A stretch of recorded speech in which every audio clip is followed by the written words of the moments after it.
Millicon High School is mourning Canelo, a Long Beach cat whose secret life endeared him to thousands of students. It wasn't until his owner bought a GPS collar that she discovered what Canelo meant to so many people. By Jacob Cisneros.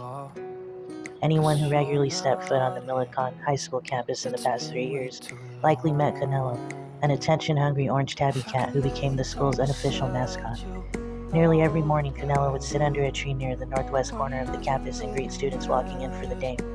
This Monday, he wasn't there. The day before, a car had killed him on Palo Verde in front of Millicon's baseball field. Students found out Monday morning from their teachers. The loss has hit Millicon's campus hard. This week, dozens of students decorated Canelo's tree with posters, flowers, and framed photos of him. They also made chains out of handwritten papers, thanking the cat who comforted countless anxious or stressed high school students. He was such a fixture on campus that staff in the main office had Canelo-related duties.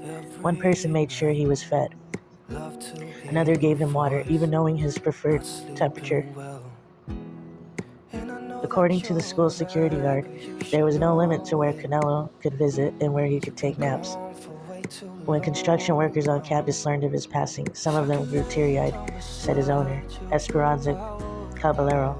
He was a special presence on campus, walking into classrooms, hopping up on desks, and even seeking out students who were having a bad day, said freshman Caitlin Sanchez. Millicon students wore orange on Friday to pay homage. Junior Samantha Hester, wearing a Garfield shirt, said Canelo was really sweet, always gentle with students.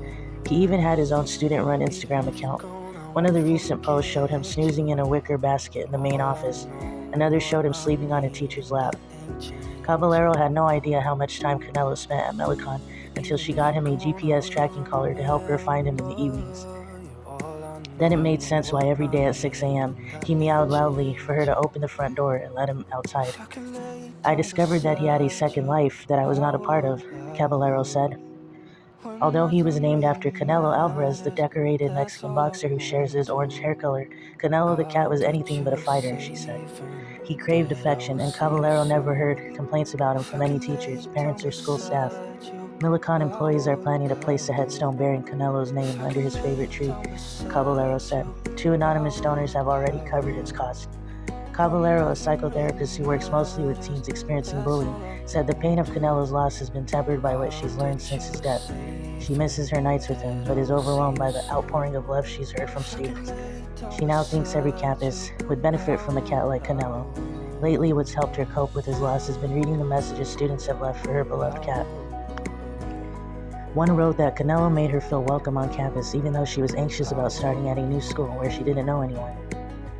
His presence itself made such a big difference, Caballero said. Caballero was planning to have a small private memorial for him, but several neighbors have already asked her if they can take part. A few weeks ago, another neighbor asked if he could introduce his son to Canelo. That neighbor's son was visiting from out of state, and he didn't want to let him leave Long Beach without meeting Millicon's famous cat. Caballero plans to create a scholarship in Canelo's name. All of the memories of him she's read from students makes me believe that he showed something we don't see that often anymore. Caballero said, unconditional kindness. I hope that you are safe and that I will see you soon. If I can lay down beside you, I will